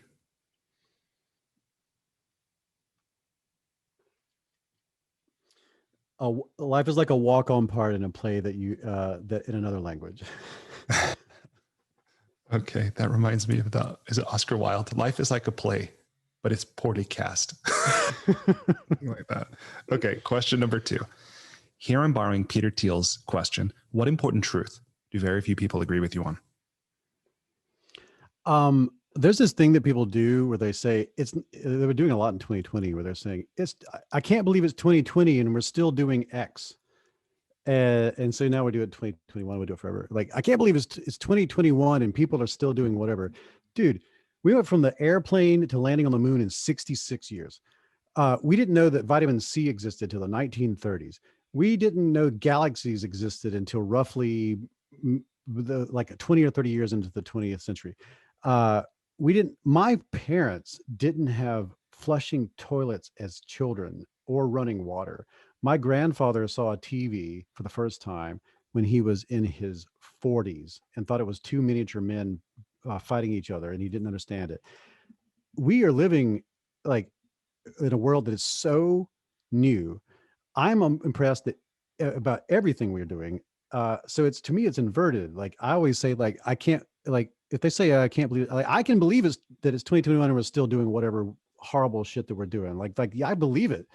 I'm amazed when we pull off anything right now. We are at the very beginning of this thing. Like, I'm a very optimistic person. I'm even Pollyannish in a way that I fully believe we're going to, like, explore the galaxy, and we're going to do all sorts of amazing things as this absolute anomaly of natural selection. Yet I am aware that if you just roll the clock back 200 years, whoa, right? Like, but you roll it back 40 years, like, the world of 1951 is almost apocalyptically dystopian. So this is something that people disagree with me on. I do not, I'm never surprised that we're still doing something that people think we ought to have stopped by now. We just got started is how I feel about those things. All right. Question number 3. If you were required every day for the rest of your life to wear a t-shirt with a slogan on it or a phrase we're saying or a quote or a quip, what would the shirt say? I have that shirt and it says, "Bless your heart." I should have worn it. I should have worn it. That's a Southern expression that does not mean bless your heart. That means you can go fuck yourself. But I love that shirt because I have a book here by Dov Cohen called The Culture of Honor. And it's a whole lineage of how people that settled in the American South came from herding cultures in certain parts of Europe. And they have this whole culture of honor thing. And he did this study where he had people in a hallway and they would bump. They had this. I love this study. If you allow me to digress, there's a hallway and there's a door in the hallway that goes to another room. They have this person fill out a questionnaire. They take a sample of their blood and their saliva, and they're asked to take the questionnaire to the other end of the hallway and give it to a researcher. On the way there, somebody comes out of that little thing and refuses to let them pass.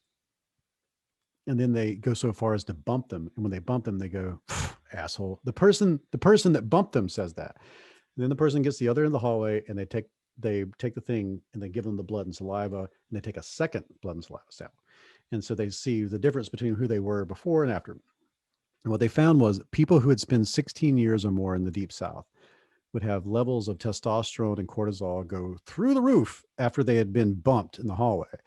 Whereas other people who had not spent 16 years in the Deep South would have normal levels of cortisol. And they would even ask them after the interview, people who had not lived in the Deep South very long, "How did you feel when that guy bumped you?" They're like, "I thought he was stupid. It was silly. It was funny, actually, kind of. What a weirdo." Whereas they asked people from the Deep South, "How did you feel?" They're like, "I want to murder that man. I want to end that person. I can't, how dare they?" And so herding cultures in the modern world who have enough cultural momentum that there are all these phrases and turns of there's all these turns of phrase and all these linguistic loopholes to maintain decorum. And so a lot of what gets treated as like romantic Southern expressions, especially in the Magnolia Moonlight accent, that, "Well, hello there.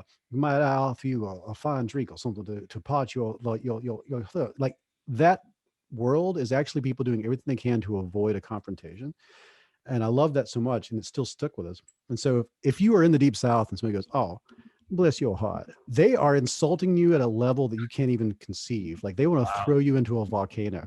So I love wearing that shirt because only in certain places it means nothing. And in other places, like, oh my God, I can't believe he's got that shirt. So that's my favorite shirt. Them's fighting words. For real. Bless your heart. Who do you Wow. think That is great. I am learning so much. Awesome. Okay. Question number 4. What book, other than one of your own, have you gifted or recommended most often? Oh, that's easy. Uh Joe by Larry Brown. I give that book as a gift very often. Joe is Larry Brown was a Southern author from close to Oxford, Mississippi.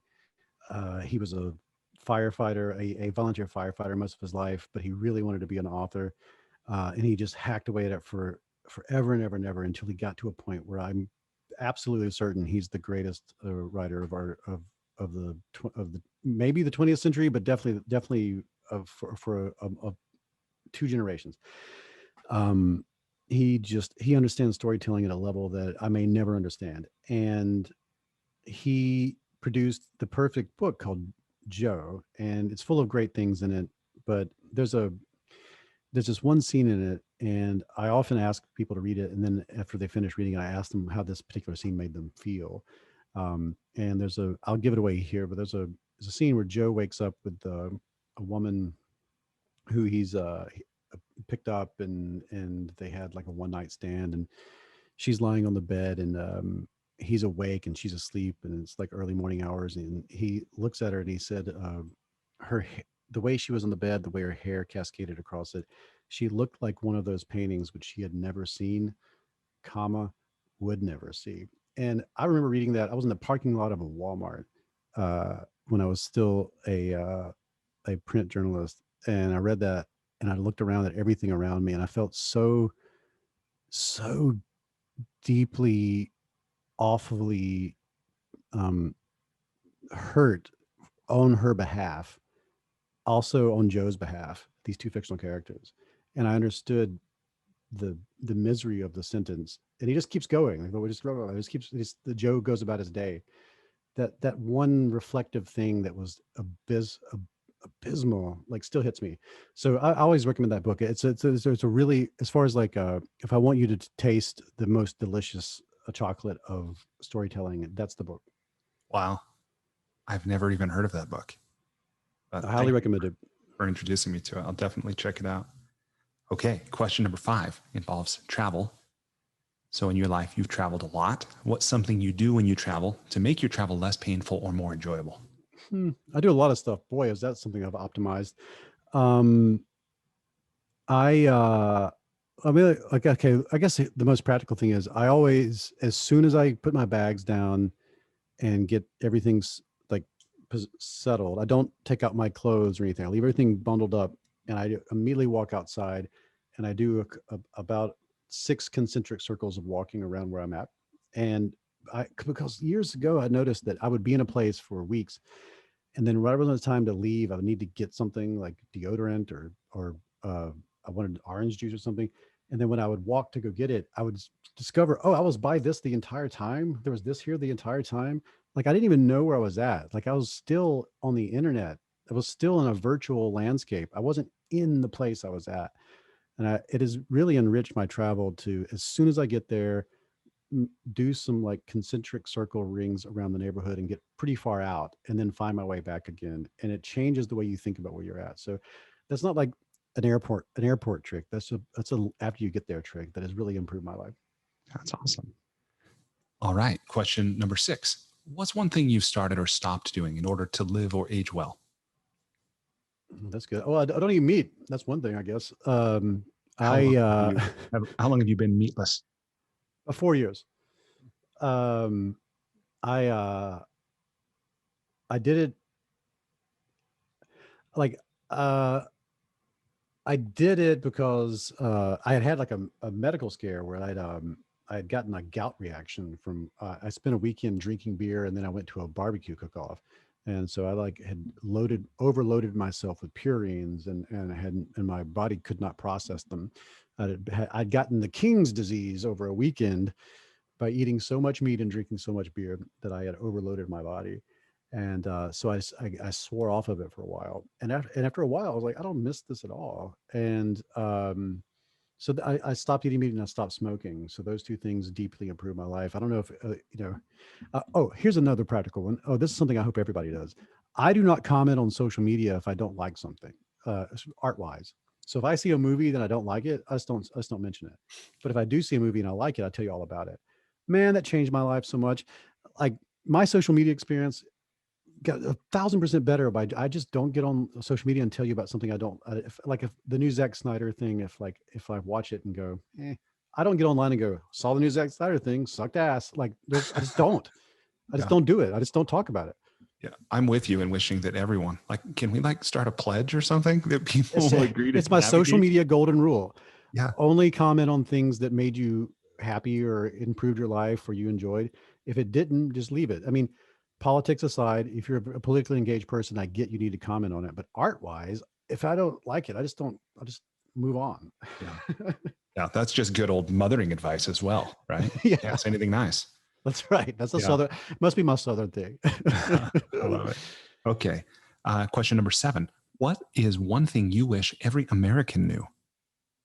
Oh God. Every American.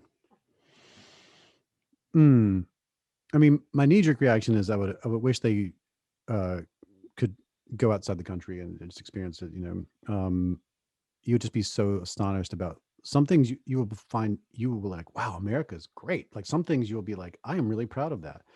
And the other things you'd be like, why do we do it that way? So that's my knee-jerk reaction. But um, what did I wish every American knew? I guess coming from a small town, I think that uh, I would hope that every American knows that if you don't, it is so easy to move. It is so easy to move. I know that it feels impossible to go live in another city or to go to another country and live. It is so much easier than you think. Set aside some money, get about $2,000. I would recommend 8,000. Take as long as you need to do that. For some people, it's going to take years, but get it and then go. And you can always come back. You can always come back. So the thing I wish every American knew is you can always come back, and you would not believe what would happen to you once you get out of your hometown. Please do that at least once, and you would be astonished at what happens to you. And I love that, as I understand. Are you living in your hometown? You said your parents were a ways from where the tornado was, but I was living in Toronto before COVID, and I got I have a home base here because my parents still live here, and so I came here to shelter for COVID, and so I've been here since COVID, and I it's been really illuminating to be back here. Uh, the I'm next week. I'm back on the road, Los Angeles, Seattle, Austin, doing all sorts of interviews. It's the first I went to New York briefly. It was my first time to get out since then. But yeah, I got to. You can always come back. Yeah, I did, yeah. and it's been enormously educational to come back and then like compare and contrast it to my experiences in other places. But I most young people, that's my uncle old man advice to them. I was like, please get out of here. Like, I'm not saying you can't come back. I'm saying get out of here for a little while, please. Yeah. And I usually recommend. I actually have a hard number. I'm like, save $8,000 and go, and then see what happens. Yeah. Awesome. What's the most important or useful thing you've learned about making relationships work? Communication for sure. The If you're walking on eggshells, something's wrong. Uh, the every if you should never be walking on eggshells. You should feel free to say whatever you are feeling. You should always be able to say, when you do X, it makes me feel Y. Um, the communicate Everything springs from that. Setting boundaries, setting expectations, telling people how something made you feel. Um, and you should be, hopefully you're, whether it's a friend or it's a lover, you should be deeply invested in how are they experiencing personhood. Like you're being invited to their personhood. If you're their friend or you're their lover, you're being invited to their personhood. So this is not a time for you to get on stage and demonstrate and flex and be impress them with whatever it is you've done. There's an opportunity to experience the world through another sentient entity. You should be invested in that. And The only way you can really do that is if you establish an incredible line of communication. Words are a low bandwidth communication medium. You need a lot of them to understand what's going on in another person. So like I would think more than half of your work should be like, how close can I get to a private language that me and this other person has, is that we can communicate almost psychically with each other with just a glance. If you have that with another person, everything else falls into place. If you are walking on eggshells with another person, if you are thinking I shouldn't tell them X, that needs to be fixed. So that's my main advice. All right. Thank you. And last question here in the lightning round is, aside from compound interest, what's the most important or useful thing you've ever learned about money? See, that is a wild question. Wow. What have I learned about money? Well, I remember the first thing I learned. I remember the first time I actually learned something about money. My parents never had any money, and my dad liked to, if he did have a windfall, he would blow it on something fun or expensive. And I took a lot of those habits into adulthood because that was what I modeled it off of. But I remember, this has been more than a decade ago. I remember I wanted a really nice TV. I wanted a plasma 720p television, and it was outside of my budget. And so I set up a bank account, and I put a $10 in it a month until I had enough to get the TV. And then I got it. And I remember I was like, I got it. Like there it is. And that I was like, I know that's a simple lesson, but I remember learning it. Like I remember I had to learn that you can do that.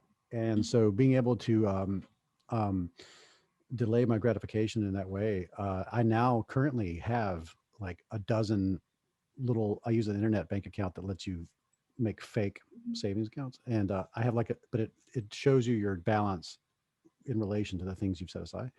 And I do that for everything now.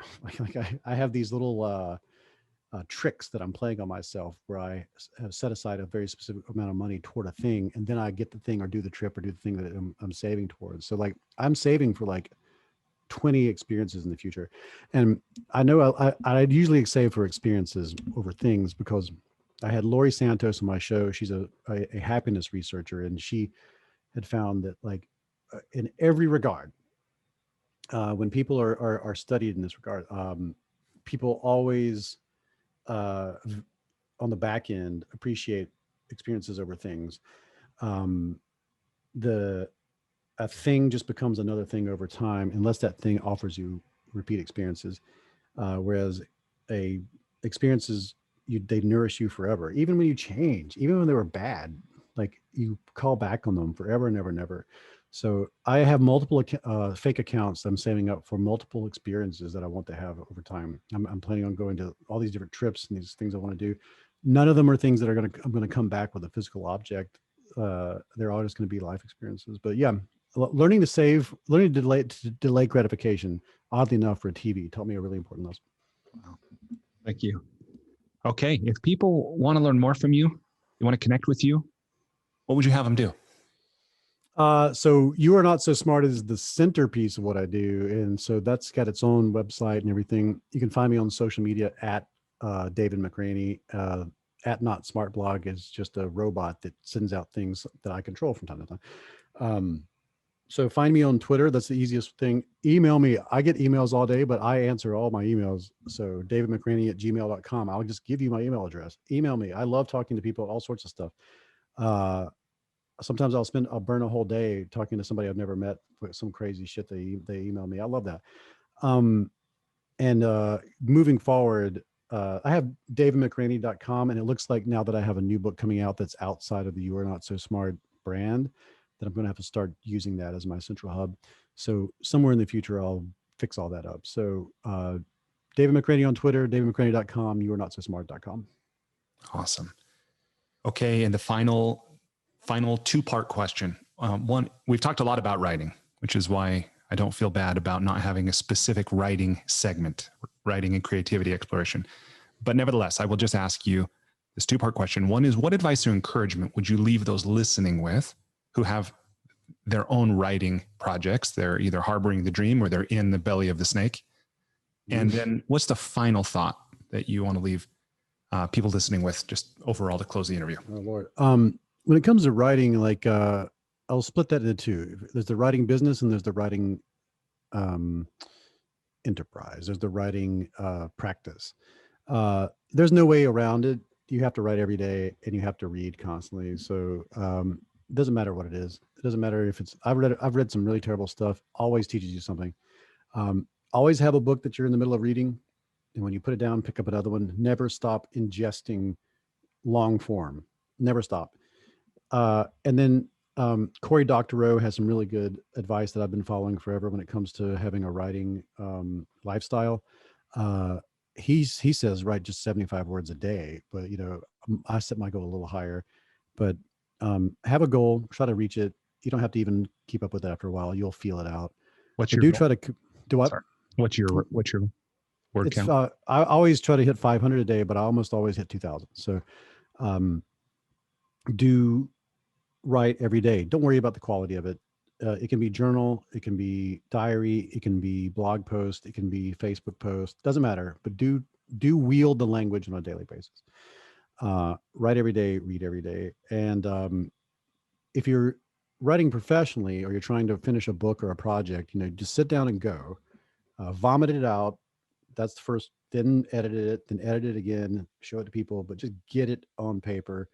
Most of the work happens in the middle when you're like, oh, I didn't know I even thought that. And you're manipulating words you didn't know were in your head because they weren't. The book's smarter than you are always. So the work is always smarter than you. You can't hold but 7 items in your working memory at a given time anyway. That's why writing is so amazing. So do that. I recommend you keep a hardcore schedule. There's a time when you stop working every day. One of the things that almost killed me was working all day, every day for long periods of time. Don't do that. Stop at 5, stop at 7, whatever works for you. And as Cory Doctorow told me, leave a ragged edge. So when it's time for you to quit, stop. Even if it's mid-sentence. I know this sounds sacrilegious. Stop, because you need to be, the thing that will impinge your progress is when you sit down the next morning, you need to know how to get going again. And you can, if it's completing that sentence or that idea or that paragraph, you don't have to even think. You just sit down and go, and you'll be surprised because you'll go to sleep feeling like, oh, that was really tough. And you'll wake up and go, I know everything. So leave a ragged edge, keep good hours, write every day, and always have a book around that you're trying to finish. And then when you finish it, pick up another one. Everything else is just going to accumulate like sand, like grains of sand and dunes. So just work that, keep the work. And when it comes to the business, the path to getting your book out there is to have a good book proposal. And the path to having a good book proposal is to already have an audience. Publishers these days are more likely to sign you if you have an audience. In fact, that's usually what they're paying for. They're, oddly enough, if it was you versus somebody who's 10 times better at writing and researching than you are, but they have 0 audience and you have 100,000 followers on Twitter, they're going to go with the other person. You don't need that many, though. You just need an audience that's committed to your work and then likes what you do. So I recommend giving it away for free, whatever it is you make. If it's writing, start up a Medium account and just give it away for free every day. You're always going to be able to make more. The output is continuous and eternal. So give away your stuff for free until you build up an audience. Once you have that audience, if you have a book idea, create a proposal. And then there are many outlets into which you can bring that proposal to try to get an agent on board who can then represent you to show it to a publisher. And then if you have all the other stuff in place, you're much more likely to get a deal and be able to put your stuff out there. So that's some business advice for getting a book published. Awesome. Thank you for that. And then final thought, what feels appropriate in this moment? Just to kind of leave a listener with, what's the ragged edge maybe that we would leave this conversation? That thing where you get to a certain age and you realize your parents are just people and they have no idea what they're doing, right? And they tried their best. Well, that's you too. That's all of us. That's every single one of us, and always has been. Even people we've lauded and put into some sort of celebrity or genius or, some sort of coveted, beautiful, enshrined status, like a Voltaire or a Beethoven or something. Like Beethoven was just trying his best. He's just fumbling, and we're all fumbling, stumbling in the dark, hurling through space on this giant rock. Just came online with sentience. We just built our first buildings. We have no idea what the hell we're doing. We're all trying our best. There's two things that come from that for me. One is you can forgive yourself for your own stumbly fumbly path through this thing. Just try to, my friend Brad told me, always just try to do the next best thing when you realize you fucked up. So like always try to do the next best thing. And that's a nice advice. This allows you to stumble and fumble. If you're continuously trying to do that, when you mess up, you'll be able to correct. And the other thing that comes out of that to me is, it's nice to feel like we're the first, like we're the ancients for some future version of humanity. We're the ancients. And that feels great. That means everything we're doing is going to resonate. Everything we're doing is building something 1,000 years from now. And we all get to contribute one little tiny molecule to a brick in that big giant thing. I love the idea of that. So it gives me, this all plays back into the unity through humility experience that I have. Not only are we stumbling and fumbling as individuals, we're stumbling and fumbling as an entire strange anomaly of natural selection. And we all get to be part of that. We all get to be the ancients in this regard. We're the parents that have no idea what they're doing of a future version of humanity. And I think that's grand. And so I would embrace that as fully as you can. Awesome. David, thank you. Thank you so much for that view, for sharing so generously today of your experience. And I would say your wisdom, your insight, your learning, your study, your passion, like all of this. I've enjoyed it. I've learned so much. I've learned a lot from your work too. And just the example, I love I love your energy. Oh, thank you. And I hate that term. I hate when people say that, but I think your passion comes through in what you're sharing. And I'm grateful for the example. I love being a person so much. It shows. It shows. Awesome. Thank you for this. You're fantastic. And this is an amazing show. And I really appreciate your mission, like your goal here, like your intentions, the thing you're trying to do in this world, like with this and the other projects that are related to it. I think it's incredible. And to commit to it in the way you're committed to it, I love it. Thank you so much for what you're doing. Oh, it's my pleasure. I don't know what else to do. So I feel you. Yeah. All right. David McRaney, How Minds Change, the new book, The Surprising Science of Belief, Opinion, and Persuasion. Thank you everyone for listening, and talk to you again real soon.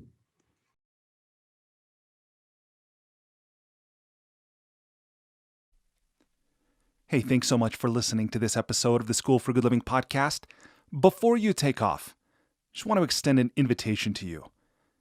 Despite living in an age where we have more comforts and conveniences than ever before, life still isn't working for many people. Whether it's here in the developed world where we deal with depression, anxiety, loneliness, addiction, divorce, unfulfilling jobs or relationships that don't work, or in the developing world where so many people still don't have access to basic things like clean water or sanitation or healthcare or education, or they live in conflict zones, there are a lot of people on this planet that life isn't working very well for. If you're one of those people, or even if your life is working, but you have the sense that it could work better, consider signing up for the School for Good Living's transformational coaching program. It's something I've designed to help you navigate the transitions that we all go through. Whether you've just graduated, or you've gone through a divorce, or you've gotten married, headed into retirement, starting a business, been married for a long time, whatever. No matter where you are in life, this 9-month program will give you the opportunity to go deep in every area of your life, to explore life's big questions, to create answers for yourself in a community of other growth-minded individuals. And it can help you get clarity and be accountable to realize more of your unrealized potential. It can also help you find and maintain motivation. In short, it's designed to help you live with greater health, happiness, and meaning so that you can be, do, have, and give more. Visit goodliving.com to learn more or to sign up today.